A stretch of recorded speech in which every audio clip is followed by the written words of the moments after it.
Шинжлэх ухаан, Мохор сүсэг, Монгол Улсын бодлого, хараат байдал, зөв хөгжил, хэд туйлшил, уул уурхай, аюулгийн гарал, тогтвортой хөгжил сонгуулийн амжилт. ийм байдлаар явсаар л байх уу? Бид ямар байна? Нийгэм маань тийм л байна. Нийтээрээ бодит ойлголттой хамтдаа нэг намба болцгоё. За сайн байцгаана уу эрхэм хүндэт сонсогчдоо та бүхэнд энэ өдрийн мэндийг хүргэе.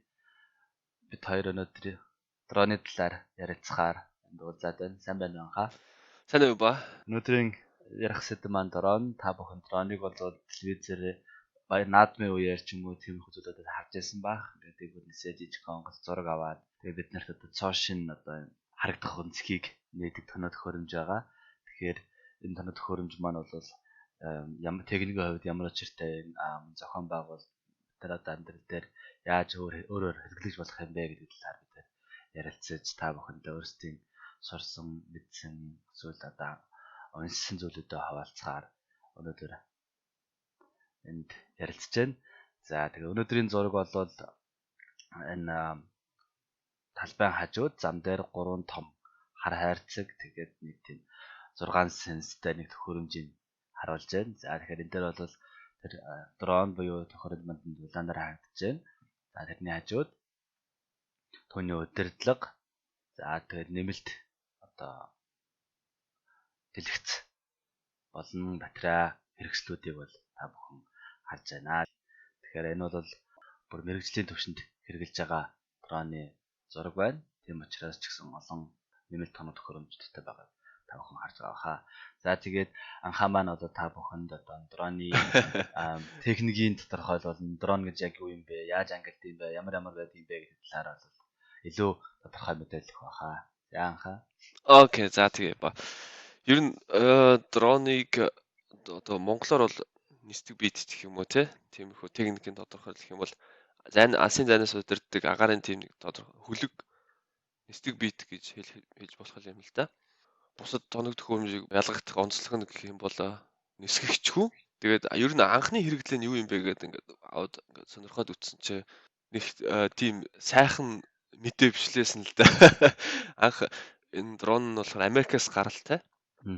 Америк тухайн үед дээр үед дайны зориулалттай хэрэгэлдэг байсан байлээ. Одоо бидний мэд Ираны дайн, Иракч, Европын холбооноос урагшаа тэр орнуудын дайнд Америк нэгдсэн улс шууд тэндээс оролцох боломжгүй байсан учраас тодорхой хэмжээний тийм дроныг явуулаад одоо бидний мэддэг террористуудыг бөмбөгддөг байсан байлээ. Энд бас Герман улс бас тодорхой хэмжээний холбоотой байсан гэдгийг сүүлд ард иргэд мэдсэн. Энэ юу гэхээр Рамштайн цэг байдаг гэх юм уу? Тэнд болохоор Америкийн том цэргийн бааз байдаг. Тэгээд тэндээс цэргүүд нь дроныг удирддаг байсан байлээ. Тэгэхээр ч одоо баг Германд сууж байгаа дронуудыг одоо бүгдийг удирдах нь шүү дээ тий. Тий харин солиотой Германд ингээд энд сууж байгаа л урагшаа тэр Либийн ч юм уу хаашаа ч юм тийш дроноо явуулаад шууд лайв харж байгаа л тэр байшин нэгэл химэл дагуулаас мэдээлэл өгөөл тэрнийхэн дагуу шууд тэр газар руу буудаал дэлбэлээл тэгээ буцаад нисчдэг байсан байлээ л тий. Тэгээд энд хаяа бас дроны цэргийн бэлтгэл гэж ярьдаг шүү дээ. Тиймэрхүү бас хийгддэм байлээ. Тэр мэдээж цэргийн бааз дотор л доо. Чи сонсчихсан сонирхолтой юм болоход манай ажил дээрээс Иракийн дайны үед GPS-ийн хэмжилтийн наривчлал амар өндөр байсан гэж. Сонсчихсан. Гүү сонсоогүй байна. GPS чинь бол хэмэд дагуулын тусламжтайгаар байрлал тодорхойлох хэрэгсэл байгаа тийм ээ. Тэгэхээр тэр хэрэгслийг цэргийн зориулалтаар анх угаасаа хийсэн. Тэгээд цэргийн зориулалтаа хийсэн учраас иргэний зориулалтанд өгтөө болохоор жоо наривчтай нь буурлаад өгчт юм байна л да. Албаар одоо зохиомлоор ингээд бидний хэрэглээнд албаар ингээд алдаатай ирдэг тий. Тий. Тэгээс нь яг Иракийн дайны үед болохоор яг тэрийгээ бүр ингээд бодулсан. Амар өндөр наривчтай байсан гэж байгаа. Тэр хугацаанд юу вэ? Тэгэхээр тэр дайны үед хэрэгжилжсэн учраас гэхдээ яг би тэр өнөөдөр ярих гэж байгаа дроноо болохоор энгийн хэрэглээний дроны талаар ярих гэж байгаа шүү дээ. Тий, энгийн хэрэглээний дроно шүү. Тий, тэгээд ер нь бол энгийн хэрэглээнд хүмүүс шилжсэн тийм жижигхэн дрон ингээд энэ тийм зохион бүтээгээд хэрэглээж явсан. Тэгээд тэр нь бол ойролцоогоор одоогийн байдлаар 30 мянга чинь нисдэг байгаа. Тэгээд зарим дронууд бүр 94 км/цагийн хугацаанд нисэх боломжтой юм байлээ. Тэр нь болохоор салхины өөдөөс биш, салхины дагуу нисэх байгаа. Анх ингээд том дрон байсан. Тэгээд жижигсгээд энэ тэнд хөгжүүлээд гинт ингээд хүмүүс хэрэгэлдэг болчихлоо шүү дээ тий. Ингээд бүх хүмүүс мэддэг болчихлоо. Дэлхийд тэгээ хаацаагүй хүмүүс хэрэгэлж байна. Тэгээ ер нь яагаад ингээд нийтийн хэрэглээ болчихоо тий. Энд одоо ямар тулгуур хүч хүчин зүйлүүд нөлөөсөн бэ гэдгийг чи тэгвэл Мгм. яриач. Тийм ингээ хэрэглээд одоо авсаархан жижигхэн ийм дронууд бол бараг 2010 он үеэс 11 12 оны үеэс хаад нэлээ ихээр орж ирсэн. Ер нь бол хамгийн том зүйлүүд нь технологийн дэвшил байсан гэх юм уу тийм моторууд нь жижигхэн болоод ерөнхийдөө энэ хүн одоо өмнө нэг хүн юм нисхийн хоббитой хүмүүс яадаг байсан гэхээр дандаа нисэх буудлын руу очих юм уу тусгай талбай дээр очиж ингэж онгоцоор нисгдэг болгодог байсан болоод энэ дрон төгсөж гарч ирснээр бол жижигхэн хэмжээтэй шууд нэг цэгээс хөөрөөд буцаад нэг цэг дээр ирэх чадвартай тийм жижиг дронууд үүсч тэрийг бол утсан дээрээсээ эсвэл таблет ашиглаад удирдах боломжтой болсноор бол хүмүүсийн хэрэглээнд бол маш ихээр одоо орж ирсэн гэж хэлэх юм уу тий. Тий, асар их өөрчлөгдсөн л байна л да тий. Тий, миний бодлоор энэ сүүлийн 10 жилд л хамгийн их одоо намайг анх Германд ирж байхад жишээлх юм бол дэлгүүрүүд тийм харагддаг байсан шүү дээ. Дараахан үеэс нь эхлээл тий нэг ганц хоёр бүр амар их болсон шүү. Жижиг тоглоом дорооноод л байдаг байсан шүү дээ. Нэг Тийм нисдэг зэрэг тоглоом зүгээр нэг юугүй камергүй зөвхөн нэг камергүй тий зүгээр ингээ хард нисгдэг тийм харт жижиг. А миний яриад байгаа дороо нь болохоор яг сонгод шууд нэг зэгээс хөөрөө дотроо өөрөөрөө камер суулгацсан. Аа.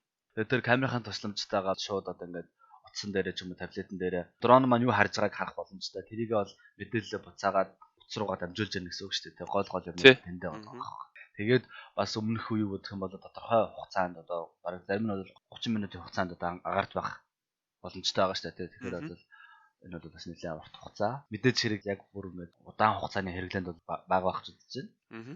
Анх энэ Германд ч нэдэнд олон дроонууд ингээд зарагдаж эхлэх үед бол буцаад ямар асуудал үүссэн бэ гэхээр хүмүүс хаа хамаагүй дрон нисгэх юм уу эсвэл янз бүрийн байдлаар санжлаад чадахгүй болоод янз бүрийн осол болгох юм уу. Иймэрхүү тохиолдол их гарсан. Тэгээд дараа нь юу яригдсан бэ гэхээр бол энийг бол хууль эрх зүйн хүрээнд аюулгүй ажиллагааг болон одоо нэрхцэн асуудлыг зохицуулах шаардлагатай гэдгийг гарч ирсэн байгаа. За тэгэхээр тэрнтэй холбоотой чинь хууль эрх зүйн орчин ямар байсан, яагаад одоо энэ бүртгэлжүүлэх ёстой болсон гэх мэт чинь талаар жоох ярьж байгаа. Германы болон Монголын юу харьцуулаад ч юм уу тий. Тэгээ ба чи нэг юм ярих мартсан шүү сая. Бидний эдлэг л бас өндөр бас шалтгаан нь болохоор бас зай байсан, батарей байсан. Аа, тийм байж таа. Нөө нэг юу вэ? Батарей сайжирсан. Тий, хөнгөн батарейтай болж ирсэн. Одоо батарейны технологи бол бас сүүлийн 10 хэдэн жилийн хугацаанд маш өндөр хурдцаа хөгжиж байгаа шүү дээ. Янз бүрийн утас одоо энэ ухаалаг утас болон энэ том төхөөрөмжүүдийн батарей нь өмнөхөө бодох юм бол илүү зөвхөн чадaltaй болсон хэрнээ. Жин нь бол хөнгөн болоод байгаа тийм бас жижигхэн мөртлөө амар чадaltaй бол. Тий, жин хөнгөн би хэмжээнд жижигхэн болсон хэрэг бүтэн чадлыг сайн болоод байгаа. Энэ маань бол яг энэ дроны технологид бол маш чухал нөлөө үзүүлсэн. Яагаад тэгэхээр дрон маань бол өөрөө хөнгөн байх хэрэгтэй тий. Тийм үү хөнгөн байж агаар тохиолох боломжтой болж байгаа. Тийм учраас энэ технологи бол бас их том суулгац болж өгсөн гэхэд бол дурдах нь зөв юм байна. Мөн одоо энэ агаарын зураг авалтууд одоо бидний одоо харах өнцгийг өөрчилсөн гэж бодох юм шүү дээ. Өмнө нь бид нар ингээд зургийн аппаратаар зураг урдаас нь хажуунаас нь эсвэл ингээд өргөн өнцгүүд нь ингээд татж авдаг байсан бодвол гэнт ингээд энийг дээрээс нь харах тэр боломжтой бол биднэрт нэгдснээр хүмүүсөө тэрийг одоо маш эргээр хүлээж авсан. Сүүлийн үед ингээд хараад байхад Монгол ч баяр яслал эсвэл янз бүрийн тэмцээн юм дандаа ингээд дээрээс нь зураг авч биднэрт юмыг харах өнцгийг шал өөрөөр бидэрт нээж өгч байгаа. Энэ мэдрүүлж байгаа. Мэдрүүлж байгаа тий. Одоо нэг одоо Монгол наадмаар та морины урдаа нэг ингээ дээрээс одоо морины гарааг жишээлх юм бол ингээ дээрээс нь харж ингээ авсан зургийг би анхаарад үнэхээр янз юм бол нүг. Анти арай л өөр харагддаг л да тий. Кинонууд дээр ч гэсэн айгүй их юм дээрээс нь харуулдаг болсон бас. Айгүй тийм хүнээсийн мөрөөдөл чинь нисгэж штэ тий. Тэгээд ингээ дээрээс нь харж ирээс үзээгүй байдаг. Тэгэхээр тэр харах онцгийг мэдрэмжийг өгөөд байгаа юм шүү тий. Мэдрэмжийг өгж байгаа нь бол энэ бол дроны бол амар том даваа тал. За тэгээд хэрэгжилчлээ. Ер нь гэхдээ бас аюулгүй ажиллагааг бид анхаарах хэрэгтэй. Тэгээд анх бол мэдээж дрон зориулсан хууль бол Германд байгаагүй. Гэхдээ мэдээж тусгай нисэх биетэд зориулсан иргэний агаарын тээврийн хуулиуд бол байсан. Тэр нь болохоор 25 кг хүртэлх тийм биетийг яаж нисгэх вэ? Юу анхаарах вэ гэсэн тийм ганц хоёр хуулиуд байсан. Тэгээд энэ нь болохоор тусгай нисэх талбай дээр л үйлчилдэг байсан. Гинт дрон гарч ирснээр бид хаасаагүй хэрглэж чинь те хаасаагүй хүрэх боломжтой болчихлоо. Тэгснээр германчууд ер нь энийг ер нь зохицуулъя гэгээд энэ болохоор юу вэ гэхээр дроныг нисгэх хүмүүс нь тийм тодорхой хэмжээний үнэлэхтэй болёо. Тэ?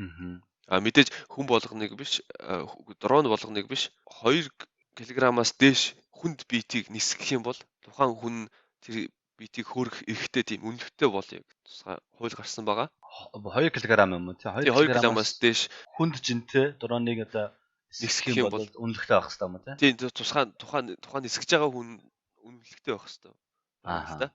Тэгээ яг 2 кг хүртэл бол хамаагүй үнэлэхгүй хүн нисгэж болно. Хамаагүй дураараа. Дураараа ч гэсэн хайшин тий. Яг зөвшөөрөлтэй газар балгач шүү дээ. Тэгээд тэрний бас нэг хөргөн ялгаа нь гэвэл 250 граммаас дээш дроонтой байх юм бол хүмүүс өөрийнхөө нэрийг, хаягийг тийм тусгай плакат гэх юм уу хайшин жижигхэн тийм юм дээр бичээд дрон дээр наах хэрэгтэй байгаа. Окей. Тэр нь бас зүгээргүй бас шатгаас сэргийлсэн тийм металл байх хэрэгтэй. Нэгсэндээ одоо тэр дрон ингээд доош унаад дэлбэрээс ч юм уу шатах юм бол тэр нөгөө балкад нь яах хэрэгтэй байхгүй үлдэх хэрэгтэй шатах хэсгүү тийм балкад наах хэрэгтэй гэж байгаа байхгүй. Тэр зүйл мө баг 250 г жинтэй өнөдтэй тэр балкад ч одоо мэдхгүй одоо тэр балкадууд нь баг 1 г яг хуу 5 г байж магадгүй л ах л та. Окей. Нэг нь бол хөнгөн цагаанаас бүтсэн байт юм байлээ. Тусгай тийм юмор бүрсэн. Тэгээд дараа нь болохоор бас нэг зүйл нь болохоор 5 кг-аас хэрвээ дээш дрон нисгэхээр бол тусгай зөвшөөрөл авах хэрэгтэй. Усаас гэхээсээ илүү тухайн мужийнхаа иргэний агаарын тээврийн байгууллагаас тий. Тэгээд ер нь бол 25 кг хүртэл бол нисгэх боломжтой. Тэр биетийг бол тэгээд дрон гэж үздэг байгаа юм л да. 25 кг хүртэл жинг. Окей. Өндрийн хувьд багцаалдах юм бол нэлээд олон янзын жингүүд гараад ирлээ шүү дээ. Тэгэхээр 250 г, 2 кг, 5 кг, 25 кг хүртэл тий.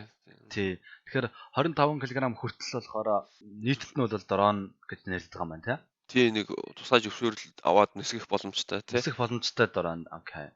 За тэгэхээр 250 г хүртэл бол заавал зөвшөөрөл авахгүйгээр өмнөлөх авахгүйгээр зөвхөн тэр дрон дээр наалт наагаад наахгүйгээр 250-аас 2 кг хүртэл тий. 250 граммаас дээш л бол бүх одоо тэр 2 кг байна уу 5 кг байна уу хамаагүй бүгд тийм наалттай байх хэрэгтэй. Наалттай байх хэрэгтэй. Наалттай байх хэрэгтэй нь болохоор бол заавал бүтгүүлсэн байх хэрэгтэй гэсэн үг шүү дээ. Биш. Нэгсэндээ тэр хүн над минийх шүү гэсэн тийм таних тэмдэг тавьж байгаа гэх юм уу одоо баг машины дугаар шиг юм хийгээд байгаа байхгүй. За тэгэхээр чинь 250-аас 2 кг хүртэл хүн дээр нь тэр плакатаа наагаад одоо ингээд наалтаа наагаад энэ миний нэр усаа ингэж бичээд ингээд жирийн хүн нисэж болох нь байна тийм ээ. Тий.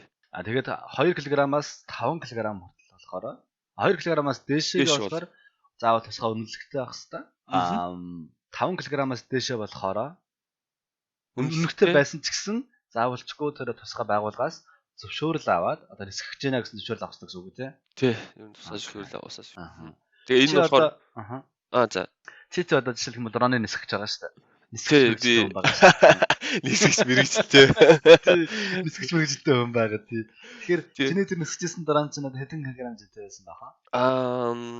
Би өмнө ажиллаж байсан байгууллагт байхдаа 3 төрлийн дронтой байсан. Манай байгууллага. Тэр нь болохоор нэг нь болохоор 4 кг юм болов. Ойролцоогоор 4 кг. Окей. Тий 5 кг хүрэхгүй байсан. Нөгөөх нь болохоор 6 кг байсан. Нэг жижигхэн дроноос тэр нь болохоор ойролцоогоор 2-3 кг байсан л да. Тэгэхээр тэр 6 кг-ийн дроныг нисгэхийн тулд та зөвшөөрөл авдаг байсан гэсэн үг үү? Тий, ер нь бол мэдээж хэрвээ нэгэн газар нисхийг гэвэл хүмүүсээс зөвшөөрөл авчиж байгаа юм л да. Тодорхой хэмжээгээр тэр хүмүүстэй яриад биднэрт ингээд нисгэж болно гэсэн. Угаасаа яагаад гэвэл тэр хүмүүс биднийг захиалсан байгаа шүү дээ. Хэрвээ бид нар тэр 6 кг дроныг нисэх байсан бол зөвшөөрлөөс гадна бас улсаас бас зөвшөөрөл авсан байх хэрэгтэй байсан. Энэ нь болохоор заавал бид нар өдөр болгон очиод зөвшөөрөл авах шаардлагагүй юу бүглөөд анкет бүглөөд тэр нь болохоор нэг улирлаар ч юм уу эсвэл хагас жилээр хүчинтэй байдаг байсан байгаа. Тэгээ тэрнээс биш бид нар бол заавал тэгээд өдөр болгон очиж ингэж тусгай зөвшөөрөл авах шаардлага ерөнхийдөө хагас жилээр та энийг хэрэгжилж болно тий. Мэдээж хаана нисгэж болох уу тэр хуулийнхаа дагуу тийм газарт нь нисгэж болно гэдээ даасан байгаа. Үүнээс гадна бас нэр no fly zone гэдэг байгаа юм л да нэр. Тэр нь болохоор одоо жишээ нисэх буудал, эмнэлэг, цэргийн байгууллага, улсын байгууллага бичлэнгээр ийм газруудын дээгүүр ойролцоо дроныг нисхийг хорьсон байгаа. Тэгээд энэ янз бүрийн картнуудад ингээд мэдээлэл болоо орцсон. Жишээ нь DJI гэдэг одоо хүн болгон мэдж байгаа бох. Тэр компани дронууд no fly zone-д ингээ аваачаад хэрвээ апдейт хийсэн бол хөөргийг хөөрдөг юм байлээ. Нэгсэндээ бүр цаанаас Тэгэхээр одоо тэр Яцсан. дроны ашиглаж байгаа газрын зураг дээр нь тэр no fly zone-ыг оролдоод өгчих юм бол тэр рүү ингээд нисхийг гэсэн чигсэн ерөөсөө орж чадахгүй ханаас ингээд хиймэл одоо хүн нүдэнд харагдахгүй тийм хан босгоцсон юм шиг байна шүү дээ Тий, хиймэл ханд боссон. Тэгээ би тэр дотор нь ороод дороо ингээ хөөргий гэх юм бол дороо нь хөөрдөг байгаа байхгүй. Ягаад гэвэл нөгөө дороо нь ингээ цаанаас бүр ингээд хорцсон байгаа учраас нисэхгүй ингээд зүгээр ингээ байгаад идэг. Тийм ээ тий. Тэгвэл энэ чих зүгээр юм байна шүү дээ. Анханасаа одоо нэгдсэн журмаар тэр no fly нисэх хориотой газруудаа гаргачих юм бол тэрийг ингээд тэмдэглээд газрын зурагт нь оруулах юм бол ямар нэг тусгай байгууламжуудтэйгээр нисэх боломжгүй болохоор амар болчих юм байна. Тий, амар л да тий. Имлэг дээгүүр ялангуяа амар чухал юм шиг санагдсан. Яг бол энт ослог гарлангууд хүн амны холбогдолтой байх юм бол шууд нэстэг зэрэг очиод хүн зөөгөө авчирж байгаа шүү дээ. Тэгээд тэр нь саад болно гэдэг бол маш аюултай тий. Тэр утгаараа хэрэгтэй юм шиг санагдсан. За чи сая Германы одоо хууль эрх зүйн талаас нь ярьлаа тийм ээ. Одоо Монголын хуулийн талаар чи цаан тодруулж Монгол тийм хууль байна уу? Чиний явуулсан линкийг би харсан. Тэн дээр ер нь бол 2016 оноос хойш энэ дроны хэрэглийг зохицуулъя. Дроны бүртгүүлээ хэрэглээг цэгцлэе гэсэн тийм гарч ирсэн байлаа. Тэгээд иргэний агарын тээврээс иргэний нисхийн газар юу лээ? Иргэний нисхийн газар баха. Тийм. Иргэний нисэх гэдэг юм. Иргэний нисхийн газар гэдэг ба. Ерөнхий газраас тийм дөрмүүд гаргасан байлээ. Тэр нь болохоор дрон зориулаад IND 101 102 гэдэг. Дрон одоо бидний ерөнхий хэрэглэн зориулсан нь болохоор 101 юм байлээ л дээ дөрөм нь. Тэгээ энэ дээр болохоор 120 м-ээс дээш дроныг хөөргөж болохгүй, том дронуудыг бүртгүүлжүүлэх ёстой юм байлээ. Усад орнуудаа ер нь ойролцоогоор хийсэн санагцсан. Тийм заавал харагдах орчинд л нисэх ёстой. Хэрвээ харагдахгүй байх юм бол нисэх хориотой. Тэгээ 4 км хүртэл тусгай зориултын газараас ойртож болохгүй ч юм уу тий. Нилийн тодорхой болгож өгсөн байлээ. Тэгвэл бас зүгээр л юм байна л да. Одоо тэгэхээр дрон камертай байсан ч гэсэн нүднээсээ салгаж болохгүй хана шүү дээ тий. Тий ер нь бол ингээд би ингээ харахад ямар ч миний нүдэнд харагдахаар тийм зайд нисэх ёстой байлээ. Тэрнээс яг ингээд бүр харагдгаа байгаад жирийн хүний нүдээр шүү дээ тий. Тэгэхгүй байх юм бол болохгүй гэсэн тийм зүйлүүд заасан байлаа. Хууль дүрмийн холбоотой сонирхолтой юм гэвэл Германд 100 м-ээс дээш хордог байгаа. Хэрвээ 100 м-ээс дээш хөөргөхөр бол тусгай зөвшөөрөл авдаг.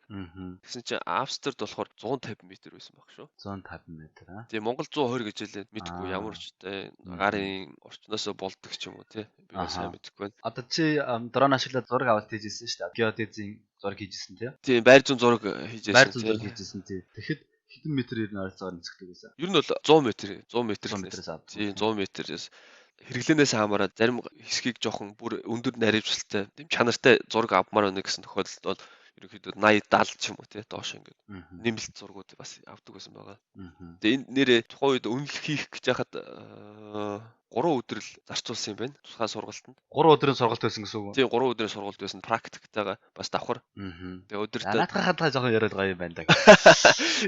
Сургалт нь ямар бүтцтэй байсан бэ? Сургалт нь л ерөнхийдөө 2 янз байсан. Хоёр янз гэнэ солиорч чинь 2 хэсгээс бүтсэн. Нэг нь дөрмийн хэсэг, практик хэсэг гэдэг. Дөрмийн хэсэгт нь ерөнхийдөө агарын орчин иргэний эсхийн ерөнхий газрын зүгээс ямар агарын тодорхойлтууд байдаг те.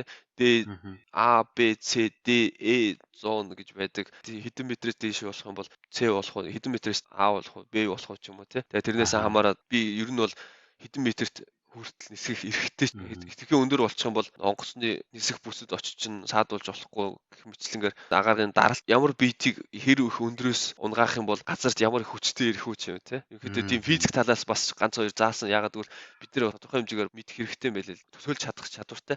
Тийм шүү дээ. Одоо дрон чинь өдрөдөө байх тус хөндийн хүчний онлоор тийм ээ. Тийм доош ямар хүчтэй унах уу? Тийм учраас бас нисэж явахдаа ч гэсэн толгой дотроо ямар аюултай юм нисэж байгаа гэдэг мэдж яхад чухал шүү дээ тий. Тэрвээ тэгээд нэг яг хав бидний эхлээд ингээ харахад нэг 2 кг гэдэг байждаг тий. Тэг яг ингээд бүр 100 м доошоо унахад хэдэн килограмм жинтэй жингээр унах уу тий. Тэр нь чинь бас хүн амьсны аюул гэдэг чинь амар тийм аюулыг үүсгэж болохгүй гэсэн утгаараа тэрийг бас анхаарах мэдж явах хэрэгтэй анхааралтай байх хэрэгтэй. Тэгээд ганц 2 дасгалууд хийжсэн. Сүүлд нь болохоор шалгалт авсан. Онлайн шалгалт авсан. Тэр нь болохоор 20 асуулт байсан баг шүү. 20 илүү 30 асуулт. 50-аас дээш хувийн зөв хариулах юм бол тэнцсэн байсан. 50-аас дээш гэхээр ерөнхийдөө бол гайг болчихж байгаа юм л та. 60 чөлөө тэр ер нь гайг байсан л да. Бас практикийн шалгалт байсан. Тэр нь болохоор яг агаарт гадаа гараад нисгээд шалгалт авж байгаа хүнийхээ дагуу хийснийг бид хийх хэрэгтэй байсан. Агаар дээр тойрог болгоод нисч юм уу те. Тэгээд нэг агаар дээр квадрат үүсгээд нисгээд ойролцоогоо 100 м. Тэгээд тэр нь болохоор бас нэг тийм амар биш байсан л да. Яг тэгвэл зүгээр нэг нисгэж байгаа учраас тэр чинь агаарт бас хаяа нэг хүчлээ салхилна, хаяа нэг суул салхилна. Тэгээд дрон чинь жижиг өнөө том байна уу гэдгээс хамаарат салхинаас болоод хийсгэж юм уу. Тэрийг бас амар тооцох хэрэгтэй байлаа л да. Тэгээд 8-ын тоо зуруулсан, агаар дээр зуруулсан. Бичлэн ингээд тэр шалгалт хийж байгаа хүн нэг газар зогсож байгаа агаарт нэг цэг авч байгаа. За та тэндээс нисэх гээд цаашаа явуулж байгаа нисэж хуржээд максимал хурдаар нисгээд торомслоод яг тэр зураас зэрэг ирж зогсоор гэж хэлчихсэн. Нэгсэндээ ямар нэг юм болоход би огцом торомслох чадвартай байх хэрэгтэй байгаа байхгүй. Яг тухайн цэгт нь тэрийг тэгээд энд нөгөө аслын торомс гэж яддаг тайлбар тэр л. Тий нэг тиймэрхүү бас өөр юм хийлгээд байгаа байхгүй бас. Тэгэж нисгэжсэн. Энэ бол бас нэлээд найдвартай шалгаад байгаа юм санагч шүү дээ. Тэгтэл хүмүүс дроны ослт хийсэн л дээ. Би ч хийсэн л дээ гэсэн. Бас тийм сайхан зүйл биш юм байлээ. Өө бид тэр тэгэл янз бүрийн тааралтай шүү дээ. Анх нисгэж байгаа хүмүүст бол тийм бас ямар аюул аюулын боломжтой зүйлийг ашиглаж байгаа хүн болгоо мэдж байгаа нь чухал байгаа. Тэгэхээр сургалтанд сууж яг тэр талаараа мэдж авах нь хууль эрх зүйн мэдлэгтэй. Энэ бол ер нь сургалтанд суух нь бол их зөв юм байна. Тий, маш чухал зүйл л дээ, тий. Тэгээд хальт хэлэхэд нэр 900 евро байсан баг шүү. 3 өдөр сургууль 900 евро гэдэг чинь одоо нэг 3 сая төгрөг шахах юм байна шүү, тий. Тий, бас нэлээ үнэтэй санагдсан. Гэхдээ 2 өдөр 3 өдөр юм бол өдрийн сайн төгрөг бас л үнэтэй юм байна. Тэг өдрийн 300 евроны сургалт гэдэг чинь. Тий, гэхдээ Германд юм чинь Монголд бол арай хандах болох байх. Тий, Монголд айгүй хямдхан болчихгүй байх гэж бодож штэ. Тэгээд мэдээж тэр сургалт явуулж байгаа хүн нэрээ бас улсаас зөвшөөрөгдсөн хүн байсан. Зүгээр нэг хүн ингээд сургалт явуулах хэрэггүй байсан. Улсаас тусгай хүмүүс гараад ийм сургалт явуул, ийм юм хүмүүс мэдэх ёстой, энийг хийгээд тэгээд тэндээс хувь хүмүүс очоод өөрийнхөө мэдлэгийг баталгаажуулаад ч юм уу тий. Тэгээ штэ. Тэгээд зөвшөөрөл аваад тусгаад хамаг тэмдэг хүн аваад сургалт явуулсан юм байлээ. Тийм шүү дээ. Одоо Германд чинь сургалт явуулж байгаа байгууллага болгон сургалтын хөтөлбөрөө болон сургалт багш нараа шалгуулад чадамжтай гэдгээ дандаа шалгуулж түүний үндсэн дээр зөвшөөрөл авдаг байна. Харин тийм шүү. Одоо хугацаанд сонгогдно одоо юу гэдэг 3 жил ч гэдэг юм уу те хэвсэн 3 жилээр сонгогдож яадаг тэр ирэх нь. Тэгэхээр сургалтын хөтөлбөрөө хүртэл ингээ шалгуулад сургагч багшаа шалгуулж яадаг дандаа. Нэрээ тэр нь бас чухал юм биш үү нэрээ те. Тэгэхгүй ингээл гяс нэг тамга тэмдэг авчдаг тэгэнгүүтээ зүгээр халтуурдаад яваад байвал болохгүй.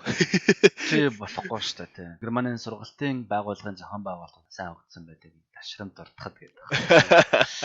Тэгээд тэрийг хамгийн гол өдөр болгоо ингээд одоо хянаад шалгаад ингээд дараа төчрөлд авахгүй ч гэсэн мэдээж хэрэг нэ тайлан өгж явах шаарддаг. Тэгээд тэрэн дээр ингээд харж байгаа ямар нэг байдлаар одоо юм үнэн нь таарахгүй зүйл ах юм бол харж агаад тэн дээр одоо гинт шалгалт ч юм уу тийм юм хийдэг. Тэрнээс бол байнга ингээд ирээд хараад хянаад байна гэсэн үг биш харж агаад ирэхэд ингээд нэг бол тохиолдлын байдлаар ч юм уу ингэж шань шалгадаг байгаа юм шиг байна. Амар хэцүү бай. Зовоогоод идэг бол. Тий. Баян хурц зовоохгүй. Хянж байгаа ингээд өдөр болго яриад утастаад ч юм уу баян бүх юм тайлгнаж явах биш тийм биш. Ерөнхийдөө манайх ийм сургалт явуулах гэж байна. Гэдгээ тэр байгууллага руугаа хэлнэ. Дараа нь манайх ийм хүмүүс нэртэй хүмүүс манай сургалтанд суулаа. За тэгээд ийм нэртэй хүмүүс манай сургалтыг төгслөө. Ингээд нэг 3 удаа холбож байгаа юм да энэ сургалт зохион байгуулахад. Тэрийг ингээд бүртгэжүүлж байгаа шүү дараа нь энэ сургалтаар одоо нийтдээ тэдэн хүн төгслөө, тэдэн хүн суулаа, ийм нэртэй хүмүүс суулаа. Ингээд цаанаас статистик явж идэв. Мэдээж хэрэг одоо юу гэдэг тэн дээр одоо суугаагүй эсвэл тэр чигт огт хамаагүй хүмүүсийн нэрэн тэр яваад хүмүүс эсвэл тийм сургалтын байгууллагын нэг тийм стандарт биш үйл ажиллагаа явуулах юм бол одоо нөгөө байгууллагын хянах үйл ажиллагаа эхлүүлдэг ч юм уу те. Тиймэрхүү байдлаар яа. Окей. За ингээд хууль эрх зүйн сэдвээсээ жоохон хазаагаа яа. Харин тэглээ. Ингээд зохицуулчлаа гэж бодъё. Тэгвэл одоо ингээд бидний хувь хүмүүсийн хэрэглээ ингээд хязгаарлагчлаа л да. Яг хязгаарлалчлаа гэдэг ерөнхийдөө хуулийн дагуу ингэ болгоцчлоо. Тэгвэл одоо бид нар дроныг ер нь яаж хэрэглээд нийтлэг хэрэглээ дэлхийд даяар ч юм уу хаасаагүй ер нь юу вэ? Тэр талаар яриач. За тэгээ магадгүй хэрэглээг нь хоёр хуваах хэрэгтэй байна. Яг одоогоор ингээд бүрэн нийтлэг хэрэглээ болсон хэрэглээ магадгүй ирээдүйд орж ирэх хэрэглээний чиглэлүүд гээд. Нэг удаад нь болохоор одоо нийтлэг хэрэглэгдэж байгаа зүйлүүдийн гэх юм болол кино зураг авал, мэрэгжлийн болон одоо чөлөөт агаарын зураг авал. Би түрүү ярьсан юм. Агаараас шал өөр өнцгөр ингэж ямиг ингэж хардаг. Тийм дээрээс нь харна гэдэг чинь бол айгүй их одоо өрмөц тийм бидний жимэл дээр. Энд одоо маш ихээр ашиглаж байгаа Монголд ч гэсэн одоо их өргөн ашиглаж байгааг би хараад бас их баяртай байдаг. Мимик дээрээс нь ингэж холоос ингэж бүх юм ингэж мэдний ханан дээр оруулж харна гэсэн их өрмөц шүү дээ. Тийм бүх юм багтаад байгаа. Тий. Одоо газрын зураг харж байгаа юм шиг дээрээс нь ингэж харна гэдэг бол Гоё зүйл. За өөр нэг ашиглаж байгаа салбар гэх юм бол ан амтан хайх, амтан судлаач амтныг байгаль дээр нь дээрээс нь хайх, тэгээ хаана явж гин үү гэж нөө гэдгийг харж хянах байгаа. Энэ чиглэлээр бас их ашиглаж байгаа. Тэгэхээр одоо зэрлэг амттыг хажуунаас нь чархаа мэдээж үргээд ч юм уу гүгээ явчихдаг тийм. Тэгэхээр дээрээс нь ингээд зайнаас харж байгаа учраас 100 м 200 м-аас харж байгаа учраас тэр амтан дээр өөрт нь саадахгүйгээр харах боломж бас бүрдэж байгаа юм. За газар тариалангийн салбарт бас их өргөн ашиглаж эхэлж байна. Яаж ашиглаж байна вэ гэхээр бол энэ том тариалангийн талбайнуудаар одоо ингээд тэр ургаж байгаа ургацын хяналт явагдаж байгаа байхгүй. Тэгэхээр зураг аваад хаана одоо юм тарьсан ургамал жимс ногоо маань боловсрж байна уу, хаанд муу байна уу, хаана одоо ямар асуудал үүссэн байна уу те янз бүрийн өвчин гарах юм бол ингээд нэг зэгээс тойроод дамжин штэ те тэр мэрийг нь одоо эрт дэлгэрүүлээд тэн дээр одоо хариу арга хэмжээ авах боловсруулалт хийх эсвэл одоо энэ жимсний ногооны дээгүүрнээсээ тэр өнгийн илүү ялгаруулдаг тоног төхөөрөмжөөр зураг аваад хаана илүү одоо боловсруулалт нь ямар төвшөнд байна вэ гэдгийг тодорхойлох. Тэрнээс гадна бас зөвхөн зураг авах биш одоо тэр дрондоо болохоор юм канистр зүгээд ачааны дороо нахна шүү дээ. Нэг юм чаддаг. Тэгэхээр тэнд яаж нөхөр ингэ туслага ч юм уу эсвэл хортон шавжтай тэнцдэг. Тусгай шингэнийг тээвэрлээд тэгээд шүүшээ яваад байгаа юм тий. Тий бүр ингэ агаардаг бүр нийтд нь өмнө нь бол том тариалангийн талбарт яадаг вөхөр бүр онгоцонд ингэ ачиж агаад дээгүүр нь ингэ томоор ингэ одоо юу гэдэг нь 200 м-ийн дээгүүрээсээ шууд ингэ цацдаг байсан байгаа. Тэгснэр бол тэр газар дээр нь бол оновчтой яг очдөг байсан. Тэггүй ингээд цааждаг тий. Хаа хамаагүй цааж чинь зүйл нь бол эсвэл одоо хүн яваад ингээд цацах юм бол одоо маш удаан их ажил орох гэж байна. Тэгээд дроноор бол эхлээд ингэж нисээд хаана одоо тийм хортон шавж устгах, шингэнийг цацах хэрэгцээ байна гэдэг тодорхойл. Тэгээд яг тэр тодорхойлсон юун дээрээ татгуулаад маш номдор наривчлалтаагаар шингэнийг цацаж яг хэрэгтэй хэмжээг нь хэрэгтэй газар нь цацаж байгаа байхгүй. Хамаагүй зүгээр ингээд цааждаг шүү. Тэгэхээр хасаг ингээд маш өндөр наривчлалтаагаар тэр баг цэцэг болгон дээр тариалангийн тэр ургац цолгон дээр цацаад явах боломжтой байна гэсэн. Нэгдүгээрт бол хэрэглээний хэмжээг бол багасгах чинь ихээр хэрэглэх юм мэдээж байгаль орчинд хүнд хортой байгаа. Тийм учраас тэрийг бол хамгийн байж болох хамгийн бага хэмжээгээр хэрэглэнтэй байж болох шаардлагатай хэмжээг нь тэгж хэрэглэх. Тэгээд мөнгө хэмжиж байгаа юм шүү. Онгоц хөөслөх шаардлагагүй болоод. Тийм онгоц хөөслөх мөнгө хэмнэн хүн ажиллах зардлыг бас хэмжиж байгаа байхгүй. Тэгэхээр бол өндөр наривчлалтаагаар тусгаалan зориулттай хэрэглээ бий болгож болцсон. Мөн одоо энэ хортон шавжаас гадна бас тусгай дулаан хэмждэг усны хэмжээг тодорхойлдог тийм камер сенсор зүүх юм бол чигшлтийг хийн хэмжээ ямар байна уу? Хөрсний чигшил нь ямар байна уу? Гэх мэтлэн маш олон зүйлийн ашиглалтыг хийгээд одоо датагаа боловсруулаад тэрийг нь магадгүй одоо шинжлэх ухааны дагуулууд ашиглах хүртэл боломж өгч байгаа байхгүй. Тэгэхээр энэ шинээр гарч байгаа энэ хэрэглээ бол маш олон төрлөөр хэрэгжилж болох юм шүү тий. Тий зөвхөн одоо тэр тариаланд гадна одоо шинжлэх ухааны байгууллага тэр хөгжүүлж байгаа хүмүүс зориулаад маш их хэмжээний мэдээллийн боломжийг бол нээж өгч байна гэсэн. За тэрнээс гадна мэдээж одоо би тэр уурхад тухай ярихгүй болохгүй.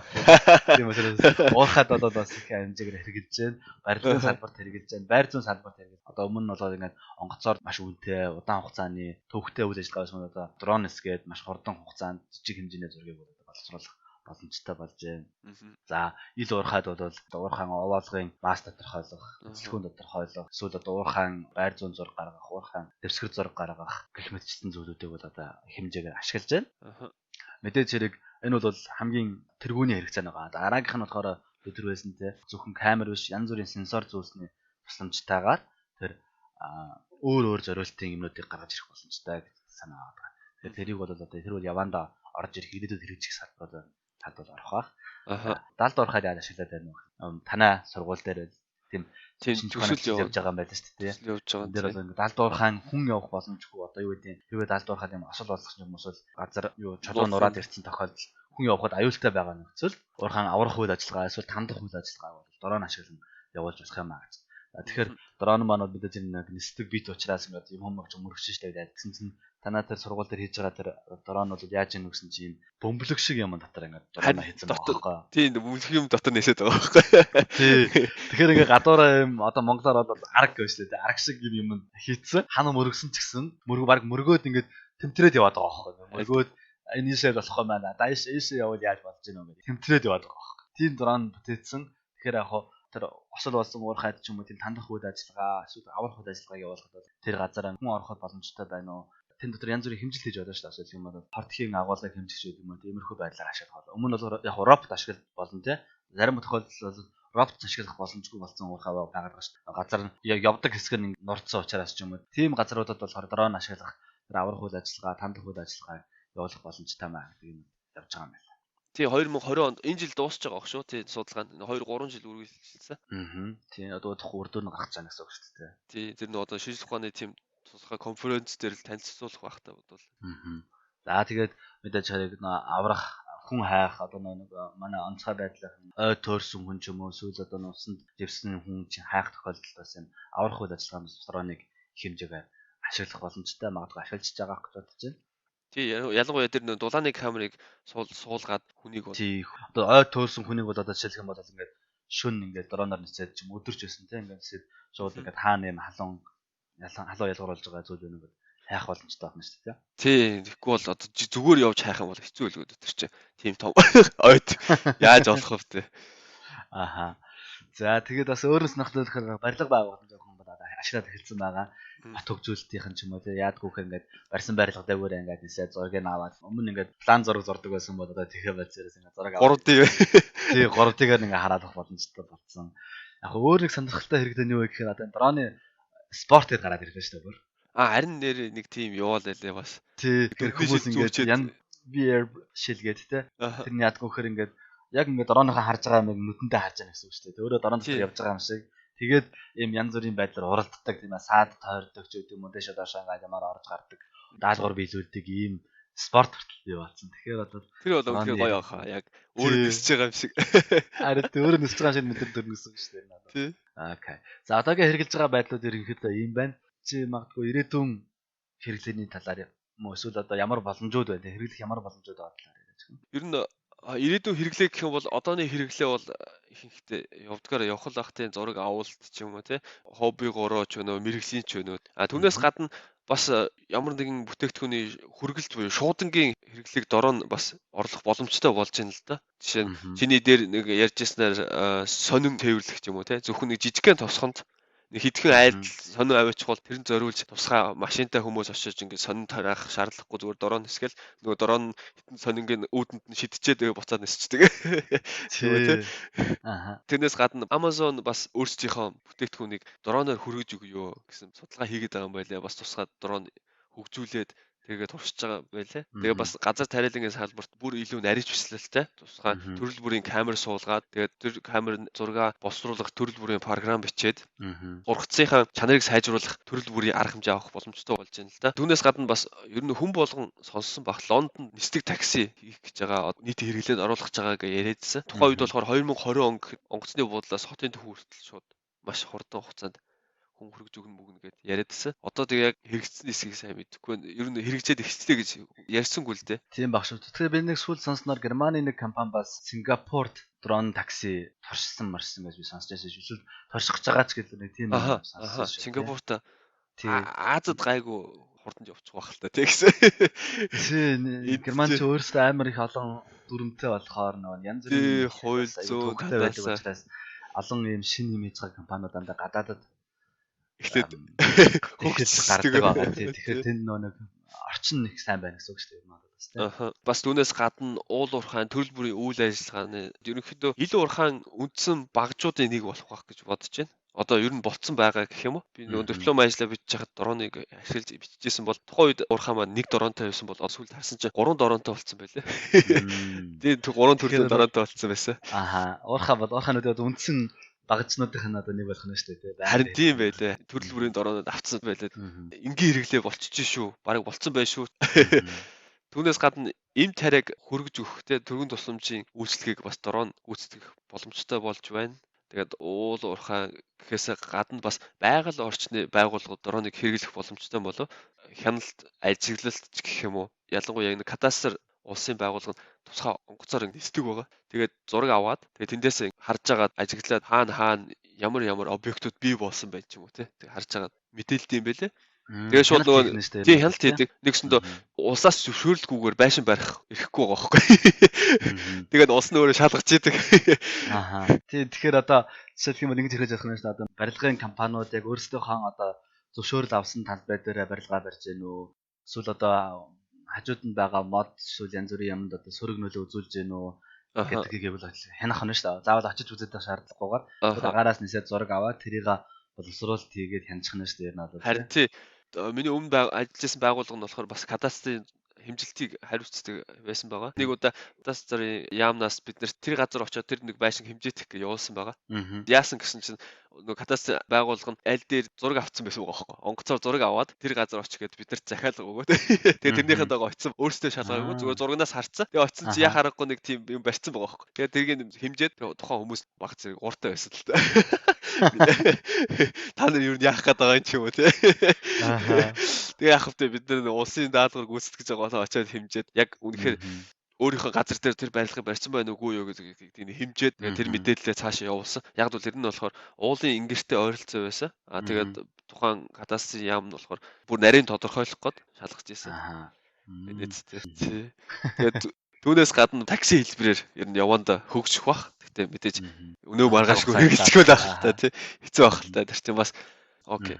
Тийм байна. Яг сонирхолтой санагдаж байгаа зүйл болохоор тэр эм тарианы хүргэлт төрхөн цэцлэнжийн дурандаа хүргэлтээ намаас сонирхолтой санагдаад байгаа. Ялангуяа Монголын нөхцөл сумын төвүүд ч юм уу эсвэл ингээд айлууд ингээд хол байдаг. Энд бол арай хурдан үйлчлэг өрөх боломжтой. Монголд ч 20 км 30 км-ийн цаанаага хүнд одоо маш яаралтай эм тарай хүрэх хэрэгтэй болох юм бол эмнэлгээс нь эм тарайг нь төргөн тусламжийн юм боксонд хийгээл тэ хаацанд хийгээл тэгээд дороноос гэх юм бол шууд 10 минутын дараа очих боломжтой байгаа байхгүй.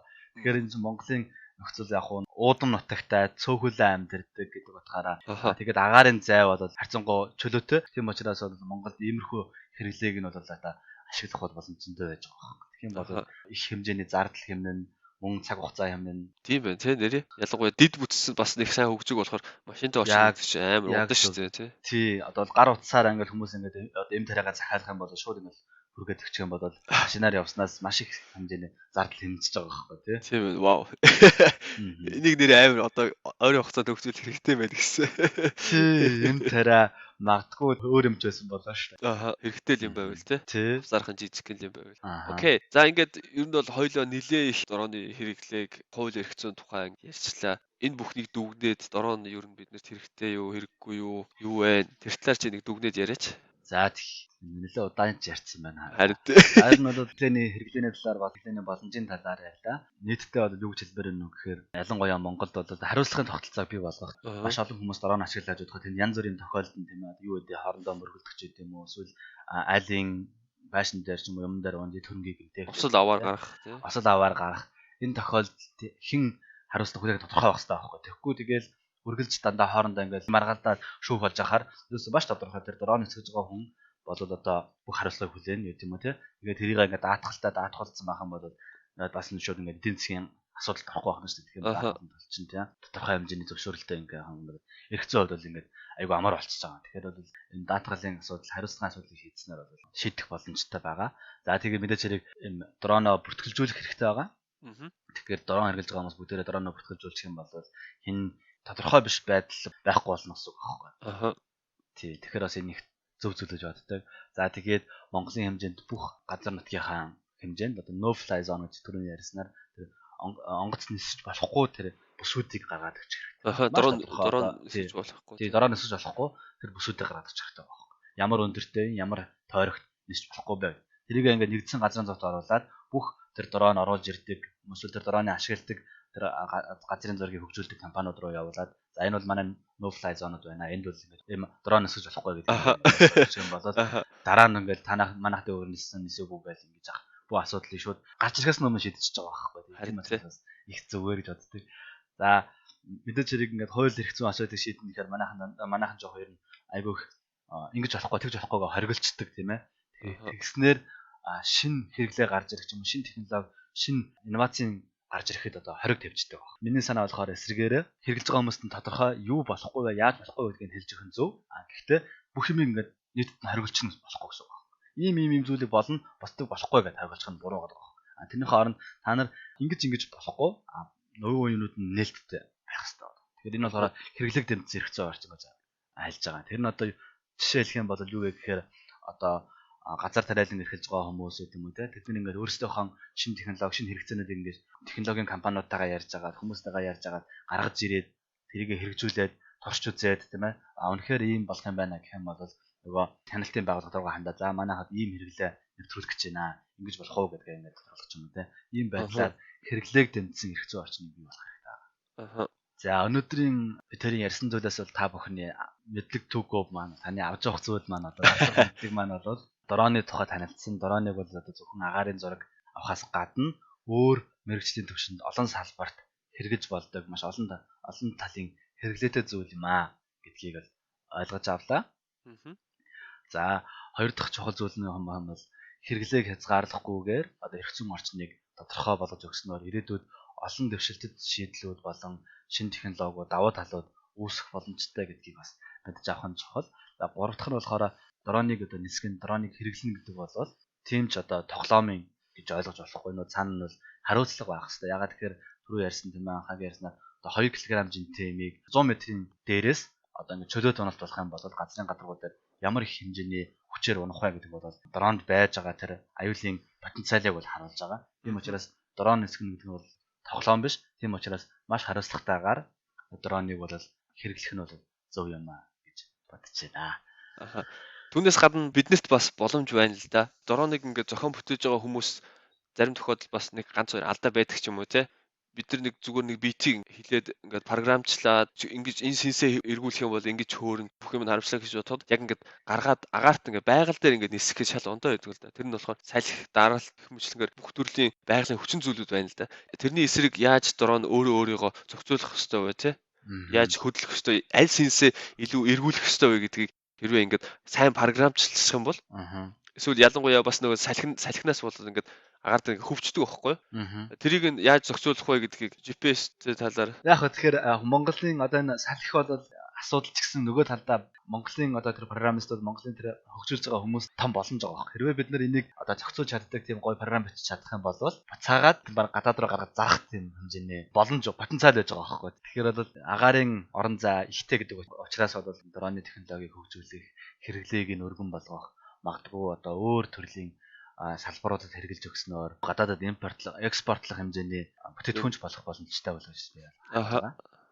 Харин тий. Тэгэхээр залуучууд маань энэ дээр бол бас их анхаарал тавьж судалгаа хийгээрээ бас энэ дээр ингээ шинэ технологиудыг хөгжүүлээрэй хүсэж байна. Үүгээр бит хоёрын өнөөдрийн подкаст дуусчих байж байна. За та бүхэнд би тэрийг төвчээртэй сонссонд баярлалаа. Тэгээ та бүхэнд дараагийн нэвтрүүлгээр иргэн уулзахдаа баяртай байна. Баяртай. Ийм байдлаар явсаар л байх уу? Бид ямар байна? Нийгэм маань тийм л байна. Нийтээрээ бодит ойлголттой хамтдаа нэг намба болцгоё.